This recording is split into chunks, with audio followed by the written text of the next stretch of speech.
This meeting is being recorded. Well, hello, everyone. My name is Melissa Sherry, and I'm from the Michigan Community Service Commission. I'm joined today by Kimberly Trust. I'm sorry, I'm not even sure if I'm going to let Kimberly introduce herself. All of a sudden I'm blinking on names. I'm going to let Kimberly introduce herself, but she's also with our volunteer team here at the Michigan Community Service Commission. Do you want to say hi, Kimberly? Good morning, everyone. I'm Kimberly Trustee Dowdy, but Kimberly's fine. So good morning. And I am sorry I just did that to you. No worries. It was a long weekend, wasn't it? Monday and it's early. Yeah. So does everyone see the volunteer recruitment slide up above? Yes, I do. Yes. Yes. Perfect. Okay. So we hope that you are going to join us for future sessions. We have two things that we're doing this year. Every month we host two free trainings, and there'll be a volunteer management or an element of it and a nonprofit capacity. And so coming up here, we also have developed these volunteer network sessions. These volunteer network sessions is that we want to get to know you. I said, hey, we've got some friends joining us. These are folks that I think that you've been on some other ones where I'm recognizing some names, things like that. We'd love to have you come every time. But coming up on April 11th, we have a network session on the topic of volunteer recruitment. Last time we had our network session, it was on volunteer recognition. And guess what we talked about? Recruitment. So I think that the recruitment is a big deal, and it's certainly a need to just about every nonprofit. So we're going to do that on April 11th. And so please join us. It's an hour. You bring your ideas, you bring your problems, and as a network, we all work together. Now, the other thing that we have coming up next month is these are our two training sessions. We have one on the comprehensive volunteer screening, and that's going to be held by Lisa Bottomley from MSU 4-H. She is an outstanding speaker. She could be a national speaker, but she's quite a treasure that we have here in Michigan. And then on April 28th, one of our volunteer generation partners, Linda, out of Grow and Lead Community Youth and Community Services, they are going to lead youth engagement, essential element of nonprofits, and that will be from 1 to 2:30. I will, just to make sure everybody always gets these things, I'm always sending these out. Forgive me if I send too many of those reminders and things like that out, but I try to make sure that when I send out the recordings, I'll send out the links to these ones again, okay? Now, I want to just share with you, we have something in Michigan called the Volunteer Generation Fund, and this is how these trainings are made possible. Michigan received one of the largest Volunteer Generation Fund grants in the history of America, the agency. And our goal, we have a few things that we're doing. One of our major initiatives is to increase your capacity across the state of volunteer leaders such as yourselves, increase your capacity so that you're able to bring on more volunteers, engage volunteers in new ways, and then have a really good sound basis of solid, good, positive volunteer management practices. And we tend not to say best practices because each one of you are different, and what may work for a really big one doesn't work for a small one. So we try not to be so prescriptive that this is the way it has to be done, but we try to present some ideas to you that we think will be flexible enough that will work for everyone. The other part of the Volunteer Generation Fund is that we're building something called the Volunteer Tech Hub. And this technology hub is really cool. We have some things that we could offer, such as a volunteer management database. That's our Get Connected. Many United Ways, many volunteer centers throughout the state use this. That's why the commission adopted it. And then we're also, so that is a great way to not only recruit volunteers, but it's a way to manage your volunteers if you do not have a system already. And what I mean by that is a system beyond, pen and paper or Excel, things like that. If you're looking for something more, we can talk about that. Then the other thing is we also have our Michigan Serves platform. And within that platform, there's a couple of tools. Two of them are coming. One of them is here, and we'd like you to take a look and see if your agency's in there. And if not, let us know. It's called miserves.org. And I'll send this out in I will send it out in our follow-up with the recording. The site, you should find your organization. And if it's not there, we need to get it in. And I'll give you the instructions when I do this. I'll give you the instructions. How do you do that? And then if there's changes, things like that we can make. But what's nice about it is it's kind of like a phone book for nonprofits that shows, hey, here's all the nonprofits that are dealing with childhood education or arts or hunger or emergency assistance, all those kind of things. So it kind of narrows it down like the Yellow Pages did, right? And then it shows on there the ways to donate and the ways to give as a volunteer. So the beauty of that is many of you, as I'm looking through, some of you are big organizations, some of you are small organizations that maybe do not have the brand awareness that some of the big ones have. And that's okay, but this kind of begins to even the playing field. The other thing that we offer within that volunteer tech hub is we also have coming up a Board Connect platform. That Board Connect service will allow interested volunteers to put their profile up there, and you as a nonprofit can post that you need board members, but you can also look at profiles of individuals who are interested in board service. So that diversify your boards and really kind of be able to get a real voice of the community on your boards. The other thing is our skills-based volunteering. Skills-based volunteering has been around for a long time, but similarly, we're going to be able to put out their specific needs, and then we're going to work with our corporate communities to be able to help you recruit that needed talent. So those are a couple of things that are coming up. There's also something called Interview that's really geared towards schools and also youth volunteers. And it's got a pretty cool package that offers as well. So and then I wanted to make sure I shared with you that we have 13 partners that are across the state. Many of you found out about these trainings through those partners. And so we thank you for your partnership with them. And we want to thank them for their continued support of this program and making sure that they are backbone organizations. A few of them are on the phone. Linda from the UP Grow Lead is on here. Angela is on here from Advancing Macomb. I'm not sure if I saw anyone else here, but there's some really great solid organizations that are out there, and they're helping us to build helping all of us build our capacity as volunteer leaders. So I wanted to recognize them and thank them for their work. So with that, I'm going to go on to our next. Oh, let me see. I think I'm going to go on to our next here. I've got two screens going. Let me see what we can do here. Okay, so I want to get started with our very first poll. And I love polls because I think it's a kind of a cool way to keep you engaged. So as I'm trying to work out my, oh, wait a minute. 4, 5, 6, 4, 6, 0. Yeah, that should be. Somebody probably should mute themselves here. It's not in service? Yeah. Huh. Okay, let me check for you and I will call you back, all right? All right. I don't know if they're having issues or what's going on down there, but let me check. 3, 4, 5, 6, 4, 6. Are you able to mute all on your end?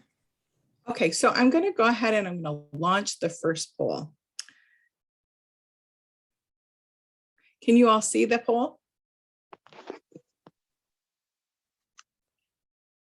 Yes, I can see it. Yes. Oh, great. Okay.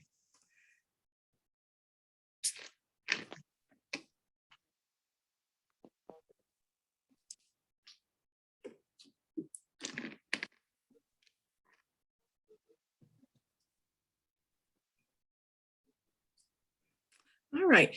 So as I was on that last page, I'm Melissa Sherry, and I am the Volunteer Impact Coordinator for the commission, the Michigan Community Service Commission. And if you weren't aware, the commission is the lead organization in state government that promotes and supports volunteer efforts. So we have our hands in lots of pots, including national service, the Governor's Youth Service Awards, which that's also available now and a great way to recognize your volunteers. And also we work in, obviously this is the volunteer sector, but we also work in disaster management too. So we have our hands in lots of different things, but we are really, really committed to being able to make the most of your ability to help support volunteers in the communities that you serve. So looking at this, what is your greatest challenge? Finding volunteers for skilled needs such as language or a special skill, 8% said that. Keeping volunteers around after a certain time point, 13%. Replacing volunteers due to health, job, or caregiver roles. Not very many are challenged with that, so that's good. And then reaching the volunteers who have the time, the ability, and the desire to serve. Yeah, 50%, that doesn't surprise me. And then lots say 26% said all of the above. Yeah, that makes a lot of sense, doesn't it? So what I'm hoping is that as we go through this is going to help you answer these questions and help support you as you're working through these special needs that you have. So let's take a look at our objectives. So we're going to look at some trends impacting volunteer recruitment. Obviously, one of those big trends has been this darn pandemic, hasn't it? And so we'll look at that and we'll see what we can do about that. We're going to look at generational differences among volunteers, and we're going to talk about breaking some bad habits of recruitment. This is looking inward at us, making sure that we break those tough bad habits that we have. And if you recognize yourself in any of these, not to worry. I've done all of these things, so don't worry about that. And I've been in this for my entire career. But, you know, sometimes I have to find new ways to view recruitment, which we're going to talk about that. And then we're going to talk about planning a recruitment strategy. And then remember how I said, I never say best practices. I say sound practices. And they're flexible enough, I hope, that they are adaptable to your situation. So is there anything else we think we should add? Put it in the chat if you'd like. While you're doing that, I'm going to go ahead and start talking about some of those trends. So as we know, things are different since this pandemic. Oh my goodness. So some of the trends that we're seeing on a very high level is that corporations and nonprofits sometimes are needing volunteers. Corporations are looking to share volunteers and their employees. There's a big connection between engagement and employee engagement and allowing service, so and promoting service. So then the other thing is that volunteers with special skill sets. This is a way as a volunteer leader in your organization that you can promote your organization to a higher level by looking at these special skill sets that you need. We're going to talk about flexibility and what flexibility means for different people. And as I've said, we're also going to talk about those generational differences and that there's a shift in service. It's really quite interesting there. And then training. What does training mean?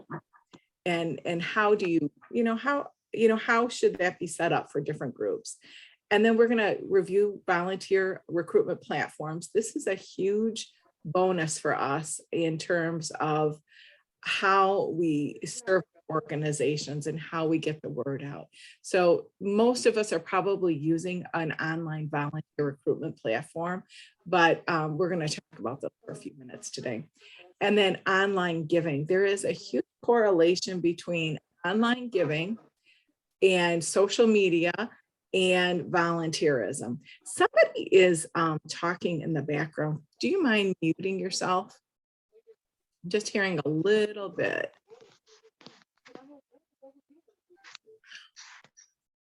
Oh, thank you. Okay, so let's talk about these volunteers by generations. And your organization may have a mix of all 5 of these generations serving in your organization. Certainly where I came from, we certainly did. And the needs and the approaches for these individuals were all very, very different. So we have the traditionalists who were born between 1901 and 1945. We have those baby boomers who, I love the baby boomers, 1946 to 64 roughly. The Gen X, and I would say I fall into this. The Gen X, we were born between 65 and 80. And then our millennials, and I've got a millennial, and they're certainly a wonderful breed of young people too.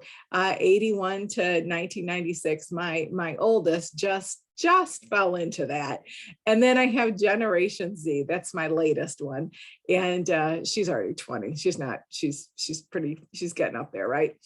Gen Z, and then that's 97 to 2012. So think about your groups. Who falls into that? Do you think you have volunteers that fall into those different age groups? Now, as you think about those volunteers, you think about your traditionalists, which you can see some photos here. I kind of try to put in photos of each one in here that I thought was in here, and looked at the kind of things that are of interest to them and the kind of things that they do. So this is always a fun section right here, because we get to talk about each one. Let's see. So here's the key points about each one of these generations. For you to have a generational understanding helps you tailor that experience. What is great for a traditionalist is probably not something that's going to be of interest to a 20-year-old, right? That seems probably pretty obvious. But sometimes our organizations and our organizational needs just need to be reevaluated, and we need to change things up a little bit so that roles can be filled by different people. We'll get the same work done, but our approach, the things that we offer, the things that we and how we invest in our volunteers is different according to their age. Everyone values flexibility, and certainly as the pandemic has gone on, that flexibility has taken on greater meaning for almost every age group. And so what does that mean? Are we responding to that? Do we understand it? And it is different for each one. And then everyone needs meaningful work and experiences. I once had in my last hospital, I worked in a hospital, and before I came to the commission, and I had somebody come to me and they wanted me to find some volunteers to do some kind of crazy things. One of them was in the wintertime to go out and clean off windshields of employees. And I said, well, why? And the bottom line is it wasn't a meaningful job. The other one was they wanted us to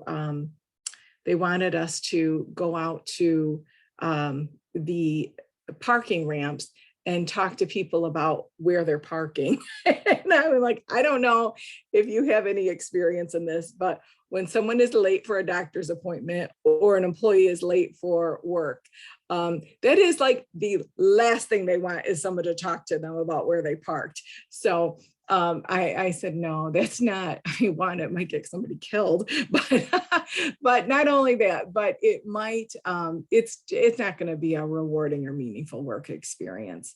And there has to be some other elements to it.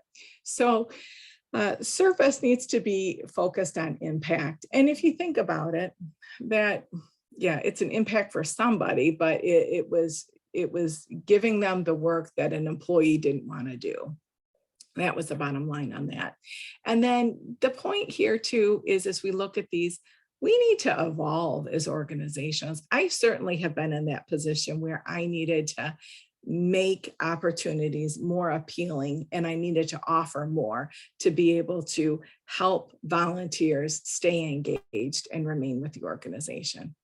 So let's talk for a minute about bad habits. And I don't want you, and I put this on here because biting nails is certainly a bad habit. And sometimes these habits are hard to break. So one is that the thought that people will just show up. You know, volunteers, people are volunteering more and more now, and there were studies done during the pandemic that individuals did feel that volunteerism could really help us overcome most of the community's social problems that they have, such as hunger and housing, and how it would be overcome is by the engagement of volunteers. However, we can't just build it and expect them to come. We have to have a reach out plan.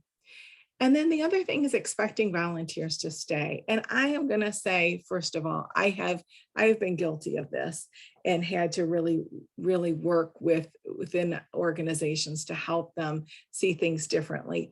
Volunteers almost are like project contractors. You know, when an organization has a need, we should almost be looking to we should almost be looking to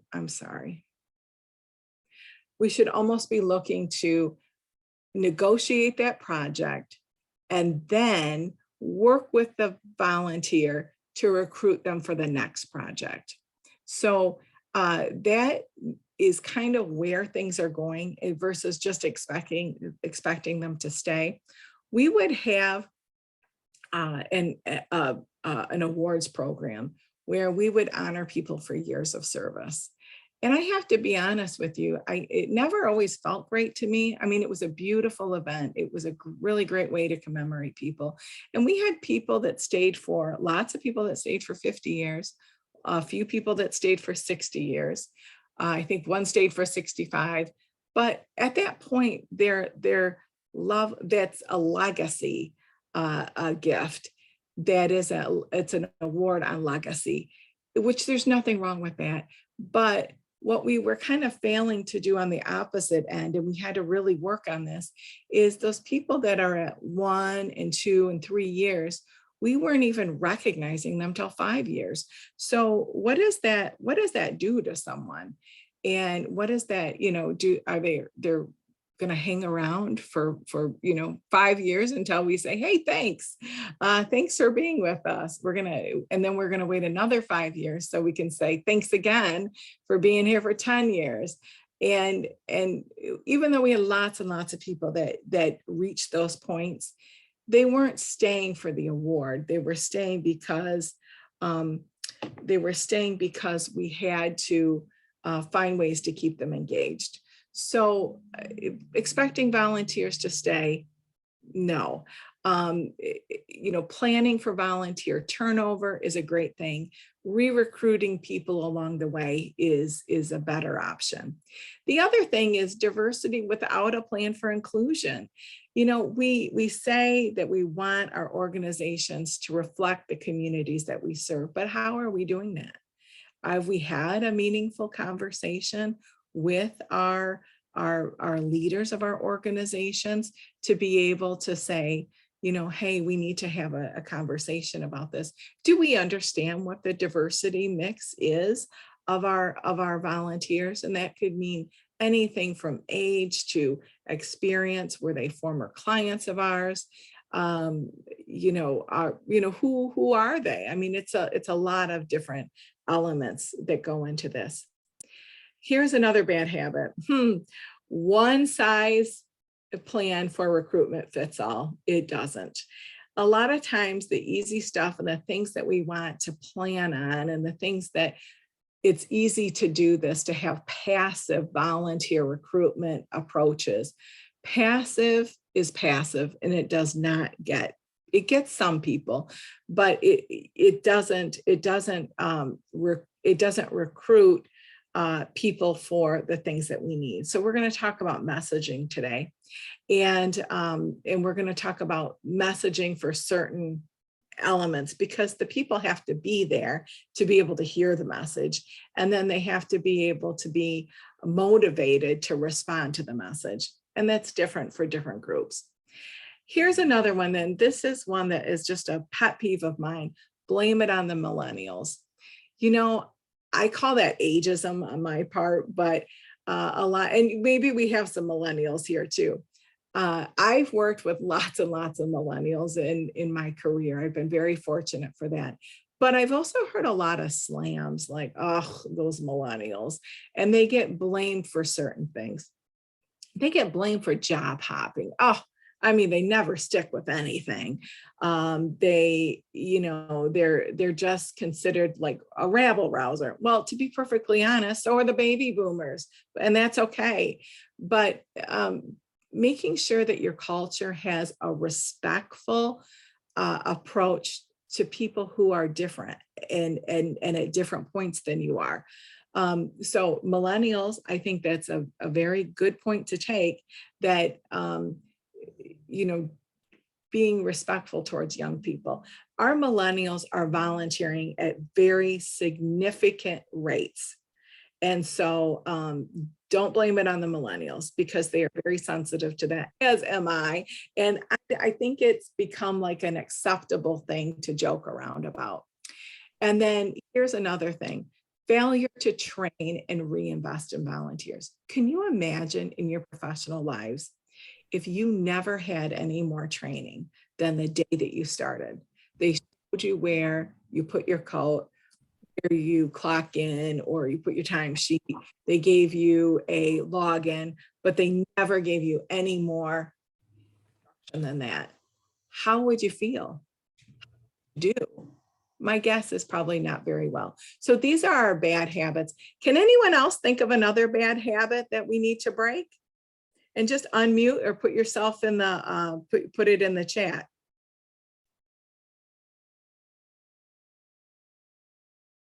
And you'll probably have to unmute yourself. Oh, we've got one message down here. Let's see what it says. I've got to get my mouse all the way down here. Let's see. Open communication. Yes. Oh, thank you, Leah, about the sound practices. Yeah. Yeah. Expecting people to take work home with them. Oh, a lack of boundaries. Oh my gosh, you're right.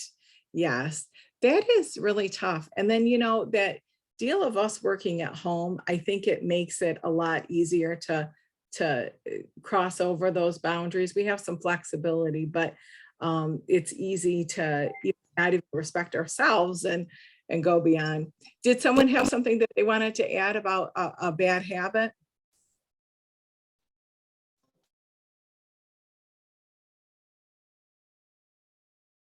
Being open and honest about positions. Yes.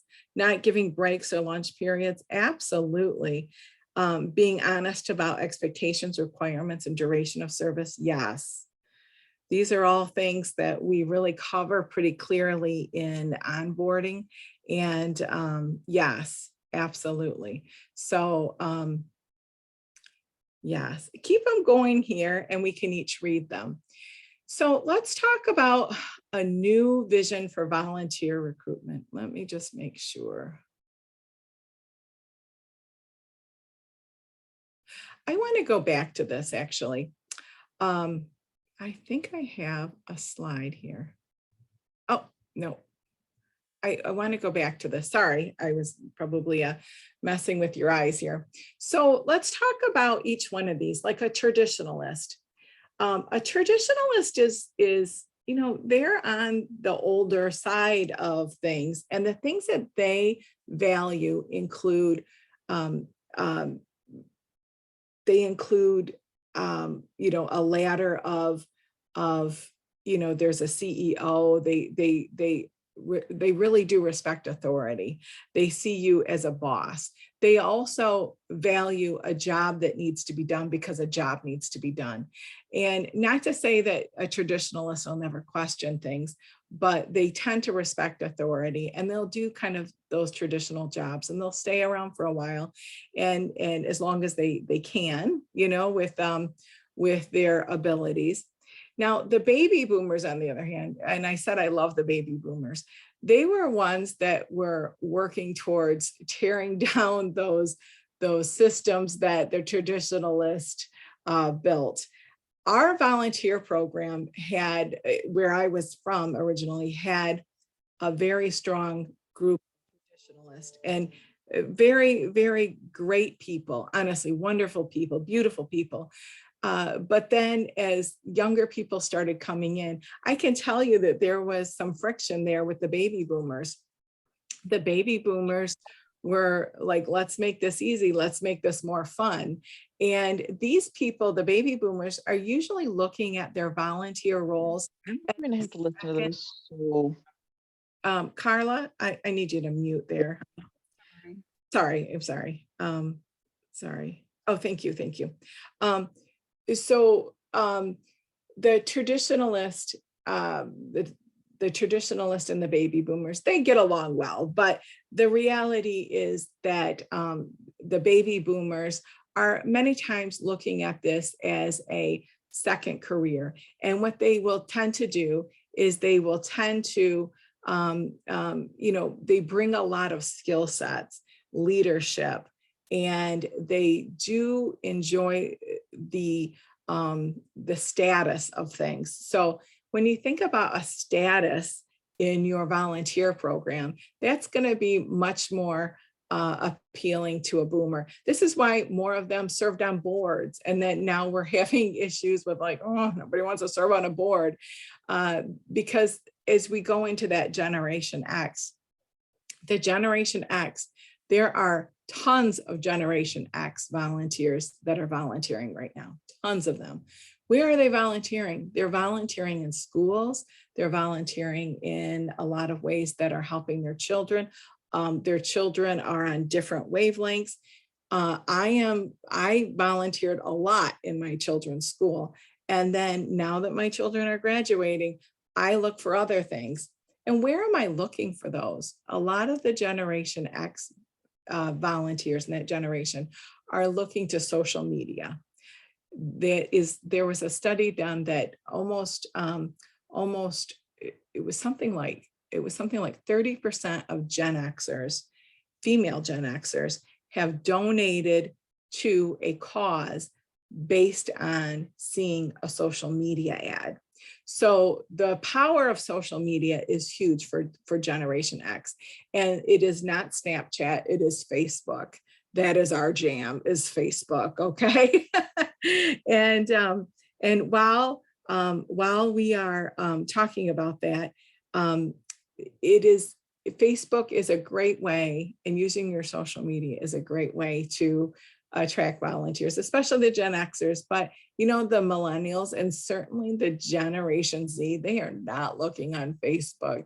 So we do fortunately have a session coming up by a phenomenal individual. I believe she's a millennial, and she works at Sparrow, and she's a good friend of mine. She is going to do a social media presentation for us, and that's going to come up in June, like mid-June. And I hope that you join us for that. It's going to be phenomenal. So let's talk about those. there we go. It's not enough. It's the Wi-Fi. My phone's been funky with Wi-Fi. But you did get the code to connect the Wi-Fi? Mhm. Oh, okay. Danielle, Yeah, I have. I need you to, oh, thanks. Okay. So I'm seeing some messages down here. Kimberly, are you able to see these messages? I can't get to them right now. Is there a message Yeah. about? No, What I'm looking at them. I'm not seeing anything. They're just responding back to, there was some responding back to your other topic. Oh, okay. Okay. So then let's talk about those millennials. You know, I said that the millennials tend to be people who are blamed for a lot of things, and it's that ageism. But the millennials, they're looking at their jobs, and they're looking at their ability to contribute to the world very differently than previous generations. Generation X, we were the first kind of latchkey kids. We had parents who were divorced, and there was everything in there. There were 2-parent families, there were parents who were divorced, there were latchkey kids who came home, and we were the first ones in Gen X that grew up with computers. But the millennials took it a lot further. They have a lot of gaming experience. They have, and we can laugh about the gaming experience, seeing it as useless, but it's that level of creativity. They also have a great deal of independence and kind of an entrepreneurial spirit about them. What's interesting too about the millennials is that because they took technology a lot further. Do you remember Generation X? We used to take typing classes. Does anybody remember that? The millennials just grew up knowing how to type. I don't think typing class is even offered. And if it is, it's almost like, it's kind of funny now to think of that because everybody types. And so think about where you're going to find those millennials. They want their employment and their volunteering to matter. So a lot of times you can get to millennials through corporate volunteering. You can get to millennials through the right kind of social media, which is not Facebook. You can get to millennials based on causes. And those causes, a lot of times they're very involved in the environment. They're very passionate about that for the most part. The other thing too is that they're also very much attracted to green organizations. So here's something to think about. If they come to your organization and you give them a big stack of paper, that's their handbook, that's, they've got to fill out all these forms, that's going to be a turnoff for them. Whereas traditionalists, you cannot probably expect them to fill out a computer application. Baby boomers, you probably can. They might need some help. Gen X's, we're going to be fine with it. We'll stumble through it. I'm not great with technology, but I'll figure it out. The millennials, they just have it. And so think about that. Think about that in terms of what you're able to provide for them, and how the needs need to be meaningful to them. And then Gen Z, I am so impressed with how politically motivated Gen Zs are. These are children that were, really born in, again, an evolving era of things that sometimes traditionalists don't understand. Sometimes that it's more socially acceptable that they're in same-sex relationships, or their parents are. So that brings a new element, a lot more diversity. They value diversity, actually, as do millennials, but they also value mutual respect for people. And we always say, I've heard this a lot of times, that millennials, they get the participation trophies.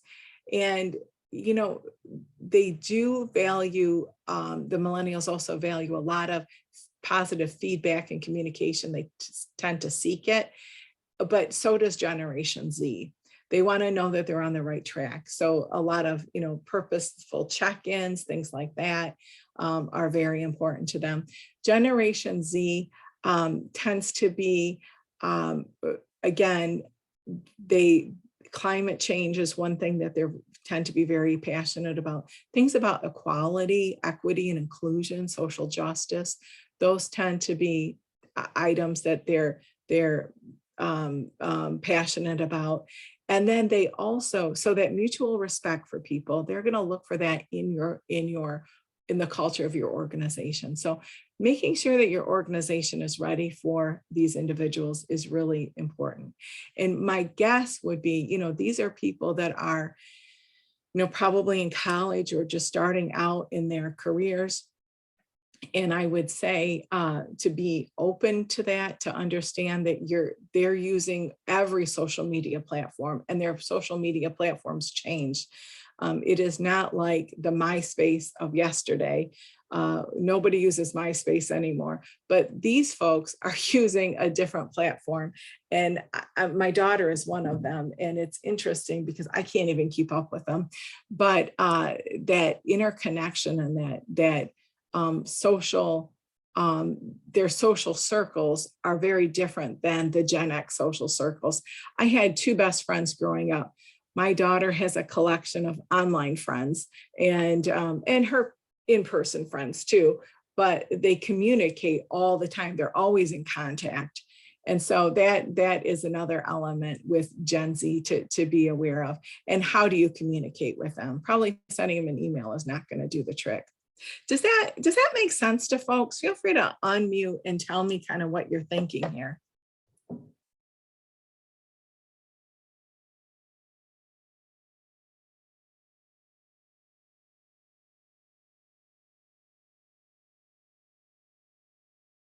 Does someone want to put something in the chat here?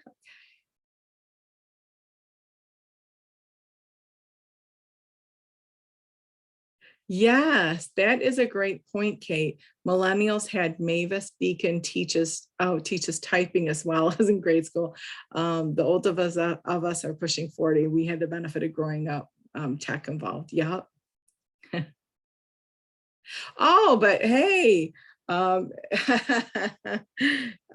yeah, she says, I'm a millennial and we had a typing class in middle school.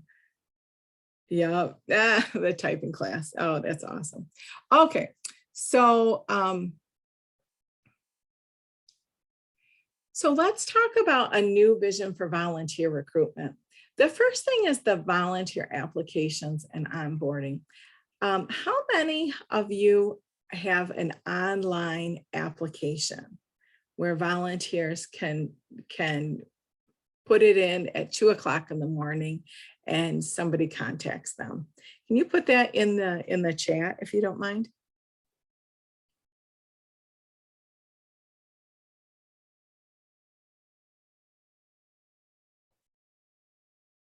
Great.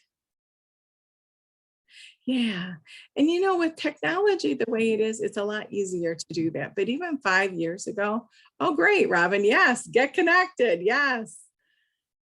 Oh, this is awesome. This is great.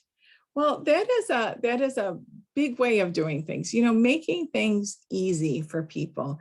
And some of the things that you can do with that online application is making sure that when someone puts in an application, that there is pretty much a spot on response. I had a volunteer and I think he was a millennial, just a really bright, energetic young man. And he did a lot of work for us. And he came to us and I kind of thought, wow, you're kind of driving a little far away. He lived a couple counties over. And he said, well, I was either going to volunteer for your hospital or this other one, which was about, he was about halfway in between for each one. And I said, oh, okay. And he says, here's the difference. I did your application. It was online. And then you called me the next day. And then I got an email from the other hospital that said, we'll get back to you in a couple of weeks. Well, people move on. I mean, I always called them like hot prospects. And when you had a hot prospect, you had to move quickly. So what we would do in our process, and I think this is just kind of a hard and fast rule, is that when someone applies, as a respect to them, you need to follow up as quickly as possible. Now, that doesn't mean that somebody's got to, manage it over the weekend, but, on Monday, somebody should reach out via email, a phone call, whatever it might be, a text message is fine. Think about that. Like, how do they hear, back from you, and having a really positive approach to that. Like, oh, we're so glad that you applied. And, here's our next steps. And so we had a very defined onboarding process for volunteers. And we needed that because we also had quite a few rules that we had to follow. And so part of it was a background check, which many of you hopefully are doing.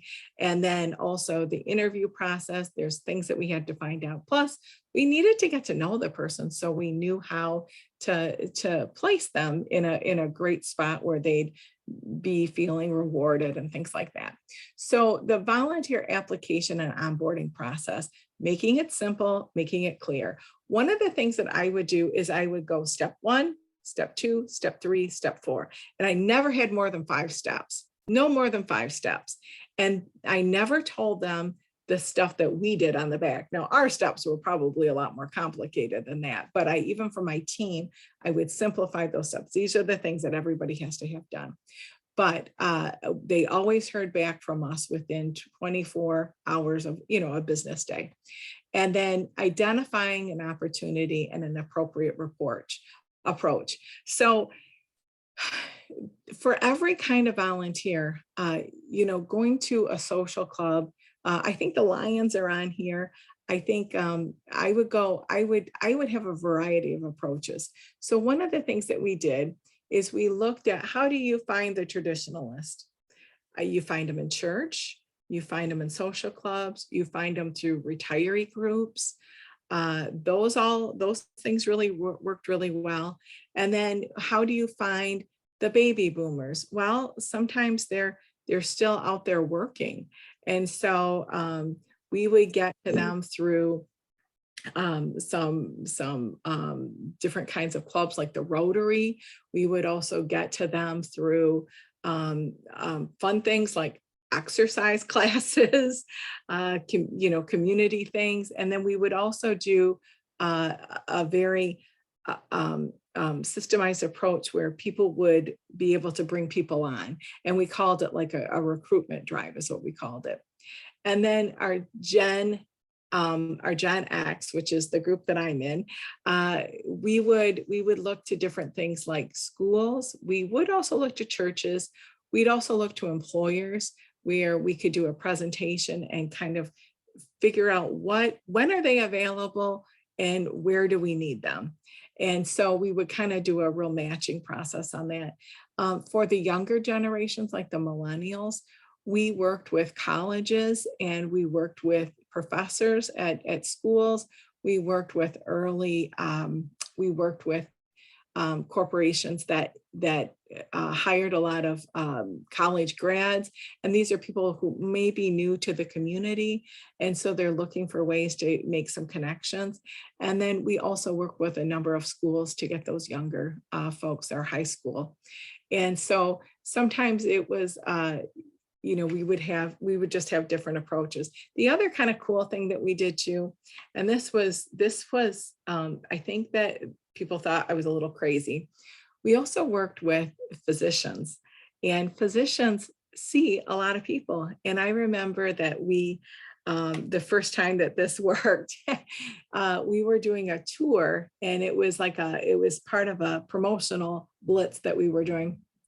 And that we had just built a new tower in the hospital, and we were going to give tours of it, let people see it, and learn about the ways that they could volunteer.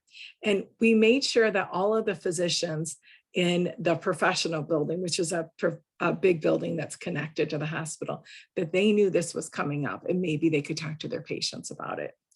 And it worked like a charm. This one physician sent this lady over, and she was a gold mine. She became a different person in the time that I met her. She has unfortunately since passed, but she came over and she went on this tour. I honestly thought she was entirely someone else. I didn't think that she had just been sent over, which was fine that she was sent over, but it was just kind of a funny thing that we kind of always laughed about, and how, we just got her going into the process.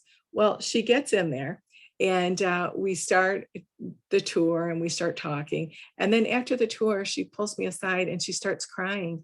And she says, my doctor sent me over here because I'm so depressed. I'm away from my family. I'm living in this apartment, and I'm just a wreck. I'm just an absolute wreck. And I said, oh my gosh. So we looked at the opportunities that were appropriate for her. And one of them was our gift shop. Our gift shop is really big on making connections with people and helping people, that social element of it. And so she gets in there, and it turns out she's also a retired bookkeeper. She ended up doing just phenomenal work for us. And she came to me probably 6 months after we recruited her. And she said, you saved my life. And I said, what? And she says, you saved my life. I was an absolute mess. I get up every day now. I smile. I have a purpose. I have something to live for. And so you never know the impact that you're going to have, but looking for those places to have those approaches. And then when you focus on the cause and the impact to attract volunteers, and I've got some messaging that we're going to share on that, I think is really important. There also needs to be a clear message on touching on volunteer motivations. And there's 3 things that I think that really get to the heart of engagement. From a volunteer's perspective, what do I get out of this? What can I give? And how can I have a feeling of belonging? That lady needed a feeling of belonging. She also needed a way to give of herself. And then what did she get out of it? Well, she had a social network. She had people that cared about her. She had people that she talked to. She said, I wasn't talking to anybody. And I felt abandoned. And it wasn't that she didn't have a good family. She has a beautiful family, but they have lives and they can't be there for her all the time. And she had a life where she was at before. And so thinking about what I get out of this, what can I give, and a feeling of belonging. That is the secret for any age that transcends any generation. And if you think about your own opportunities and your own volunteer experiences, when you don't feel like somebody cares about you being there, you don't feel like you belong. And if you don't feel like you're giving anything, you're probably not going to stay around. And if you're not learning, think about that when I said, if you never got any more training in your job than what you did on your very first day, what that would do for you and your level of engagement. So think about those things. These are 3 motivational factors that are the key to what the Gallup survey uses. And so, it doesn't matter if they get paid or not. These are what it is for employees. This is what it is for volunteers. Now, using recruitment technology, Robin Ross from Capital Area United Way, she uses Get Connected. We have that Get Connected as well. There's lots of other ones out there. One of the things I love about Get Connected is that it is not a passive recruitment opportunity, a recruitment tool. It doesn't just list it out there and we'll just see who comes to us. It goes out, and you can also work with people like Robin to find people who have those skills and then do an approach to them.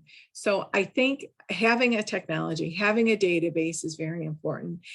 We can help with that with Get Connected.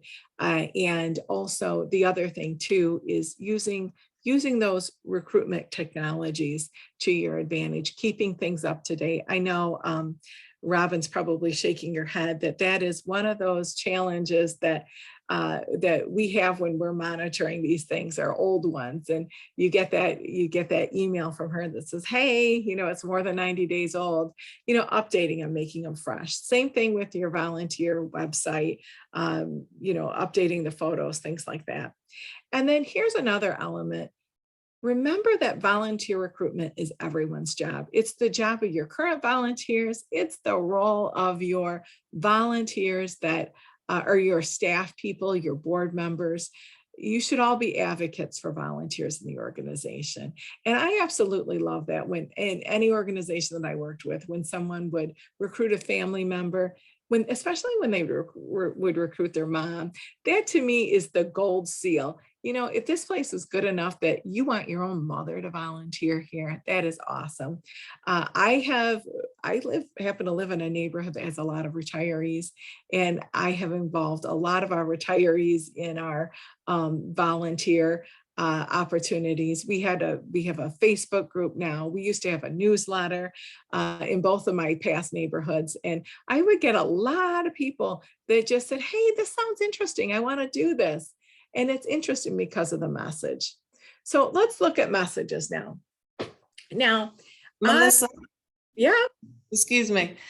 Before you move on, Sarah had a question in the chat Oh, that goes to what's the that question? topic of onboarding. And she's asking advice on how to handle onboarding when opportunities are sporadic. We are outdoor specific work for volunteers, so often there's nothing immediately available when people apply. And you might want to add to my response, but one thing I would make sure is that that's specified in your announcement. So the person looking at it knows that on the front end, and also keeping them abreast with either email communications on as things go progress, when there may be opportunities, just checking in on them to let them know that, you have their, like giving them a little touch that they are on on the radar for when things are coming up. So you might want to add to that. I think that's a great approach. I think also having some things that they can work on ahead of time, like to develop some hybrid or online training, I think is good. We had a position that was like that. It was for with infants, and the training came up once or twice a year. So was there something that they could do? And then there were some things that they had to get in place, some health screenings that they had to do before. It was tough. It was really tough. And it was a sacrifice on those for the volunteers to participate. So they tended to be pretty engaged by the time they got there. But can you look at some other ways that they can volunteer, whether you have a sister organization or you have some other ways that they can serve to get them in the door, get them engaged.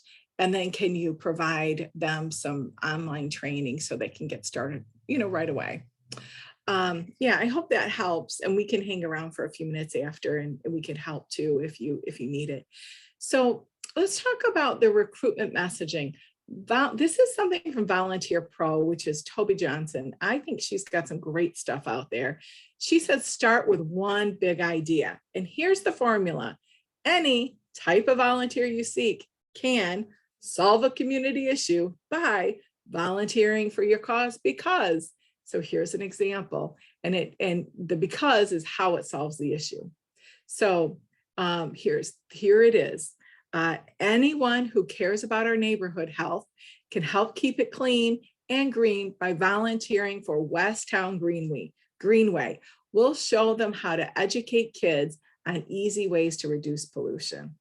See how it followed that any type of volunteer, and that any type of volunteer is anyone who cares about our neighborhood health. And what's the community issue? It's to keep it clean and green. And how can they make that happen? By showing them how to educate kids on easy ways to reduce pollution. So I'm going to send this out so you don't have to write that down, but I wanted to point that out. I have some other, I love that way to do that because that process, because I think that it's an easy way to do it. And I think that a lot of times, myself included, we get, caught up in how difficult the messaging can be. And it doesn't have to be difficult is the point. But, taking a look at some more samples, I'm not going to read all these, but the statement of a client need: many seniors in your community are not eating balanced meals and are suffering from malnutrition. Wow. And then how can you help? Just give us 3 hours to chop, slice, spread, boil, wrap, and pack food with our chef and other great folks. And then what are the benefits? Make a difference. You meet new friends. So what's in it for the volunteer? So what do you give? What do you get? And how are you being cared for yourself? So make a difference, meet new friends, learn to cook in large quantities. Yeah, every 15 seconds, this was supposed to be another one, sorry. Every 15 seconds, a woman is beaten in this country. Every 15 seconds, her partner shares in her loss of self-esteem. Their children are learning how to behave in relationships. You can stop this cycle of violence and learn valuable communication skills by serving as a volunteer with the Battered Women Alternatives. In 15 seconds, you can make a difference. I did read all these, but you can see how impactful that is. And then, having that kind of story, and we've talked about this, our last one was on build, your story, building a case for support. You can see here how that storytelling in just a few words is so absolutely impactful. I think I have another poll I think we should share right now. Let me see. I am going to launch our second poll. I think I'm going to launch our second poll.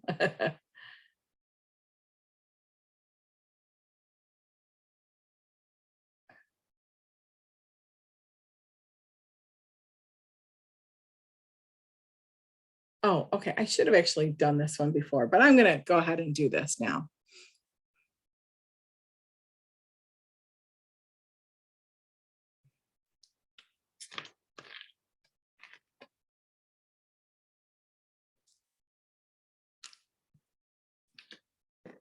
Oh, this is interesting.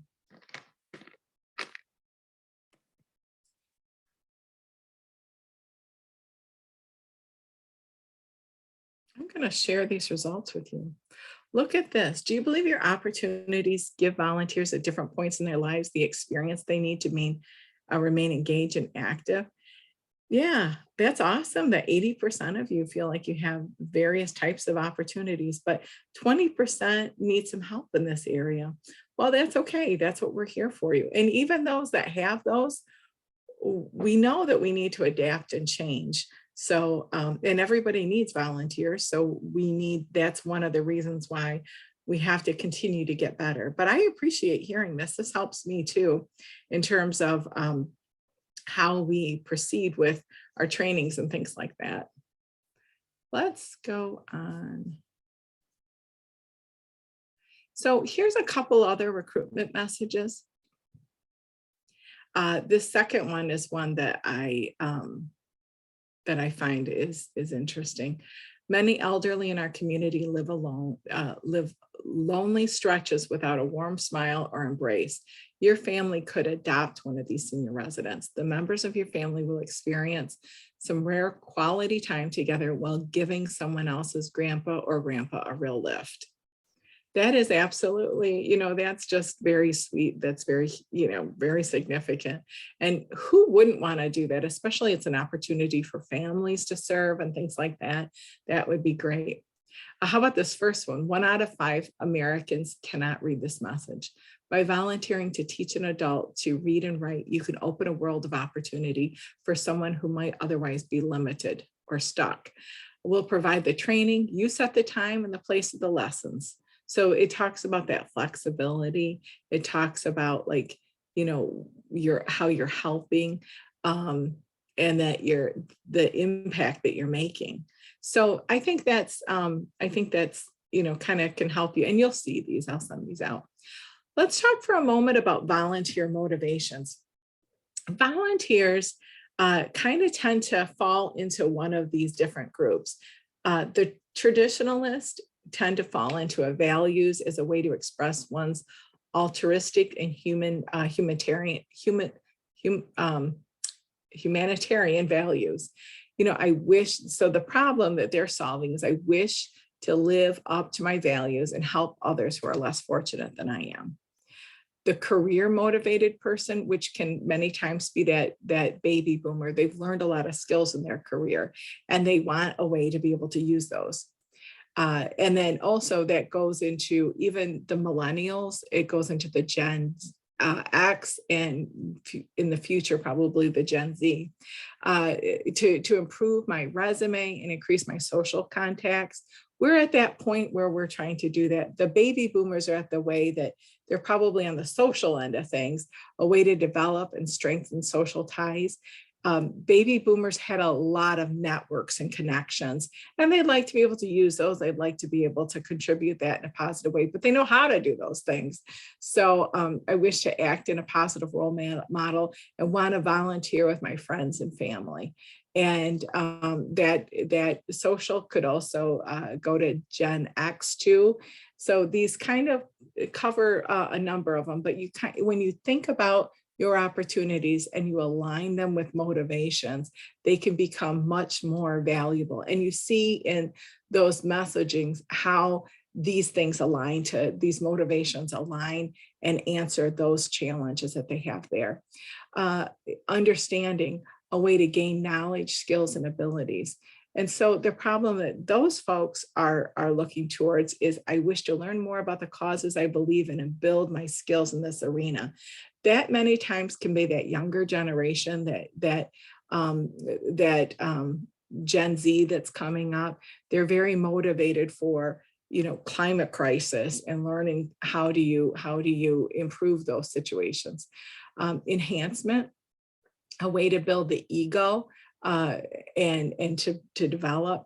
I wish to be proud of my community, my work, and expand my social circle and friends that many times can be the baby boomers as well. That was something that they really, they prided themselves on. They belong to a lot of those social groups, like the Lions Club, like the Optimist, the Rotary.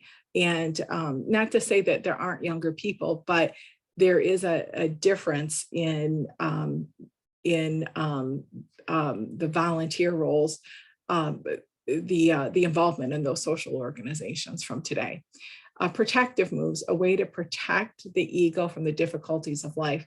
This sometimes can be the baby boomers, and it sometimes can be the traditionalists. And it's a way to immerse myself in order to forget some of my troubles. And you see these in individuals across every age group, but a lot of times it can be related to someone who is helping people who are, a caregiver to a loved one, things like that. So it's just a way to escape it, and they have something positive to escape to. So here are some of the great ways to use the technology. As Robin mentioned, get connected. Coming soon. Well, we have the nonprofit guide out, and I'll send that to you. Looking at your social media, many people are and many organizations are using social media because of how easy it is to get the message out. And I think that's really important. Using your organizational website, making sure that it isn't just a static thing. And then when we have it, the skills-based, and if you have access to Catch a Fire, that's awesome. And then coming soon, that Board Connect. Now, I want you to think about some other ways to recruit. We have, these opportunities, like when you get invited to the library as one of the nonprofits, and they're going to do a volunteer recruitment informational session. I love those because it does seem like it's passive. You don't know who's going to come. But, if you can engage with people and if you can have volunteers there to help you talk about it, look how engaged this person is. I mean, this person is just, you can tell by your body language, she loves this organization and she's passionate about it. You can't pay for that passion. The other thing I would encourage you to do is look at those National Days of Service and host a community-wide project. Those National Days of Service, and the commission has project supporting available for this, project funds available to support your project. So we have MLK Day. It's obviously in January. We have 9/11 Day, which is obviously in September. And then we also have Global Youth Service Day, which we're accepting applications now until April 6th. You know what I'll do? I will go ahead and I will put that into I'll put the link to the application in so you can take a look at that. It's an easy application. Participate in recruitment events, especially like multicultural events. We did that, and sometimes I would say I was not the person who should have been there, and so I partnered. If we have a social responsibility person, if you have a diversity and inclusion person, in your organization, ask them, work with them. They may go there and help you. We partnered all the time with our director of diversity and inclusion when I was at the hospital. And she just did a phenomenal job. She built up our youth program to like what I thought was going to be 25. And it was like more like 90 individuals volunteering. So that was pretty cool. And then partner with other organizations to spread the news about National Volunteer Week, which is coming up. Stephanie and I, we're both in here in the state. She's with the Michigan Volunteer Registry, and we're doing that now with some proclamations. So we're really excited about that.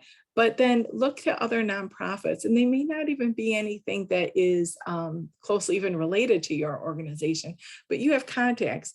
Go in and do a big splash for National Volunteer. We can have recruitment events throughout the community so people can learn about different things. Be creative with the community centers, physicians' offices, career centers, local corporations, and professional organizations. I think all of those are great ways to go from a passive recruitment to a more targeted approach to a very targeted approach to volunteering. And then using social media to your advantage and looking at LinkedIn, that's another great one. Instagram, I think, is huge. My daughter says I am too old for Instagram. She wants me to stay on Facebook. So I don't know what that's about, but I also love TikTok and making TikTok videos. I'm kind of addicted to TikTok, but I've never made a video. So don't go looking for me, but and then also partnering with local news media. You know, I had a great relationship with a couple of our news stations here, and they one time would do this in my past organization. They did this 5 o'clock feel good story once every month, and they featured a volunteer, and it always captured new volunteers. So I would encourage you to do that. And then find ways inside your organization, especially if you're a big organization, to find ways to have people know the story about volunteers, and always follow it up with a recruitment message. And then using your resources and relationships to launch a peer-to-peer text campaign to invite people to volunteer. I think this one is phenomenal. I look at this myself and think, gosh, if I needed to do this in a community organization, I think this would be very successful. Just about everybody uses text. And if you could help with the messaging, and they can say, hey, I'm going to send a message out to 10 of my friends. And your existing volunteers, your existing staff people, I would love for someone to do this and let me know how it worked. So volunteer recruitment, but retention is another thing. And we are going to have more training on retention. It is less money, less energy to keep a volunteer than to go out and find a new one. So a couple of messages though, always be ready for those new volunteers. I know I talked about that. Volunteer engagement is everyone's job. You should kind of have a temperature check of your organization and make sure that volunteers are always felt welcome. And we have some things that are some checklists of how to make sure you onboard correctly and you adapt it. There's again not a one way fits all. And some of these positions are remote. I mean, let's be honest, that's kind of the way a lot of things are going. So a remote person's needs are going to be very different from somebody who's in your organization. And then volunteer roles should evolve over time. And that should really be able to provide opportunities for a volunteer to grow and learn and contribute. Going back to those 3 things, what they give, what they get, and how they belong. And those are the 3 keys to engagement. Volunteers at all life cycles should be asked for input and feedback. We did some really interesting things, and the neat thing about the life cycles is someone on one end has seen a whole lot of things. The person who is fairly new and it's not making sense. We say this to Kimberly all the time, look at this and maybe you don't see it the way we see it. And that's great, but the asking for that feedback and that input is really important, because I think that it helps you be able to develop those volunteers, and they feel valued for that input and feedback. And then when you're following up on it, also receiving recognition that is personally meaningful. We had a lot of volunteers, and we would actually ask, what would be meaningful to you in terms of recognition? And I think, to me, that was pretty meaningful, that we reached out to them, and we learned a lot ourselves based on their feedback. I think they gave us some really meaningful feedback, thought-provoking feedback. So the things that we changed is we would start at certain periods of time doing some check-ins at 2 weeks, at 6 weeks, and at 90 days. Those are what we found were kind of critical points. 2 weeks, make sure that they're on board and they've gotten training. Someone's reached out to them for training. And then at 6 weeks, do they have hours? I mean, something's kind of wrong if at 6 weeks they don't have any hours. And we would start asking them some questions like, how are things going? And then at 90 days, they almost always had a lot of feedback for us. So at 2 weeks, they may not have any feedback. At 6 weeks, they may have some, but at 90 days, they probably have more. And that was one way that we used to help develop our volunteers. So we're coming up on the end of our session here, but I wanted to share with you that we have some ways here to stay connected. You see, getting connected, that is how you get onto our newsletter list. And you hear about all the things that are coming up, like the Governor Service Awards, these trainings, things like that. And this is a way that you never miss any of them. So, and then we can also help you get into the nonprofit guide. Check and see if you're in there. And if you're not, follow up. And I'll send the details on that. So I have one more poll, and then I kind of want to ask you some questions too. Okay, let's see.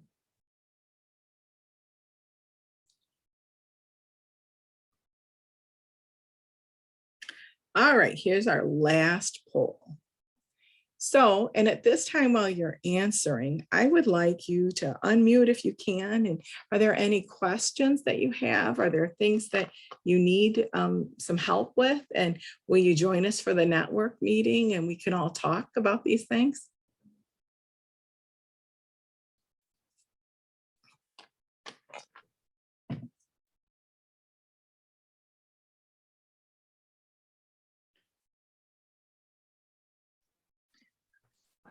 This is Mary Nemel up at the Gunlock Shelter up in Calumet, and I did put a comment in the chat that we've been in operation for 42 years as a domestic violence shelter, and I would say for up until maybe 2006 did we ever pay anybody to stay overnight. We're 24 hours. We always had 2 like night managers that spent the night, lived at the shelter, and went to work during the day and whatever, and would cover a week for us and at a time, and for those overnight hours, and then we ended up having to pay someone to spend nights. And since then, as you all know, reasons why volunteers can't volunteer anymore are just multiple. You can't even list them all, and most of them are things that are happening in their lives, at least in our world. Is it's not they've left because they don't believe in the cause anymore, or they don't like us, or whatever. It's own personal things that have left. And even though I started out as the coordinator of volunteer services in 1990, but now I'm the director now. But I'm on here because I want to make sure that people who do the volunteer trainings are getting all current and updated. We still have VCR tapes, so and that's okay. That's okay. Right. And the information, domestic violence has not changed. Unfortunately, it has not. And anyway, I just wanted to, in case somebody didn't read the chat, you know, we have one volunteer who's been with us for 27 years because of Oh, her great. belief in the cause, and she made it her mission to always give to us. And although her time commitment has changed because, you know, having twins and full-time job and all that has certainly changed her amount of time she can give. Although the twins are in college now. So, you know, it's just good to know that there are people who still believe in that cause and understand. Yeah, I absolutely. think the one not downfall, but one thing we have to caution all the time is almost, and it's sad to say, but almost caring too much. You know, because if you're a helping person and if you've come to our type of agency to do that, you are certainly wanting to give, and just being somebody who's in a shelter, anything and everything you can isn't always the way to help them. And it's hard to set those boundaries, you know, I mean, myself included. So anyway, I just wanted to share that having long-term volunteers is very helpful to the rest of the agency, even if it's only one person. Yeah, Mary, I appreciate that. The first place I ever volunteered at the time was called the Economic Crisis Center. It was a shelter for women and children, women and families. I'm sorry, women and families. It's now called Haven House. And I have a special place in my heart for the work that they do and the work of our domestic violence shelters. Our domestic violence shelters could not always accommodate all of the residents that needed their help. And so sometimes we would get those individuals, and a lot of times, even though they weren't immediately coming from a domestic violence situation, we found that that was an issue. So I just have a lot of respect for the hard work that you do. And everything you said brought back a lot of memories. So absolutely. And you have a unique position. I mean, overnight, you know, and then the thing of it is sometimes we would also have issues that would happen overnight. And it was, I mean, I remember these very clearly, you know, especially handling some pretty deep things like mental health, and they needed some resources and things like that. So what you're doing is incredibly important, and my heart goes out to you for sure. And thank you for your many, many, many years of service and dedication to that cause too. Well, I started coming here to volunteer. Oh yeah, okay. Yes, I was teaching at the time, and I thought, oh, I was teaching nutrition, and I thought, oh, I could some nutritional cooking with staff or volunteers, or maybe even the clients. I didn't know a whole lot about even though it's in my own community, you know, and I never did get to volunteer, though. I left with a job application. That was 31 years ago. So. That's a great story. Yeah, that's awesome. That's awesome. Who else has things that they'd like to share? I love that, Mary. Thank you. I do. Oh, yes. Can you hear me? Yes. I'm Virginia. I am an AmeriCorps Vista leader at Delta College. Oh, wonderful. And I am a volunteer. I have the volunteer gene. My mother had it, my daughter, my brother. And the thing that, first of all, this is very, very informative. I really got a lot out of it. My situation is a little different. As a volunteer, I know that sometimes with the changes in the world, you know, people will volunteer for short amount of time. Vista has to volunteer for a full year, and it's full time. And let me tell you, it is a challenge. I have recruited volunteers before. So if you have any suggestions, and yeah, it's just, people just don't. And another thing is with COVID, what happened is you have like the McDonald's down here in Saginaw on State Street, $15 an hour. Yeah, it's kind of hard to, yeah. You know, Virginia, my mom got back into the workforce at that shelter that I just talked about as an AmeriCorps Vista. So awesome. Yeah, so that just really, we work with Vista all the time. I love that program. I am so impressed with the individuals and their heart for service that comes into it. And as you said, that you've got the volunteer gene. I believe I got into this because of my mom, and I was very close to my mom. I lost her 4 years ago, but she went on to the state, worked for the state. Well, I guess now I do too, but she was an employee. I'm a contractor, and she was working with foster care and child protective services. But that element of service, that to me, how she got back into the workforce was Vista. And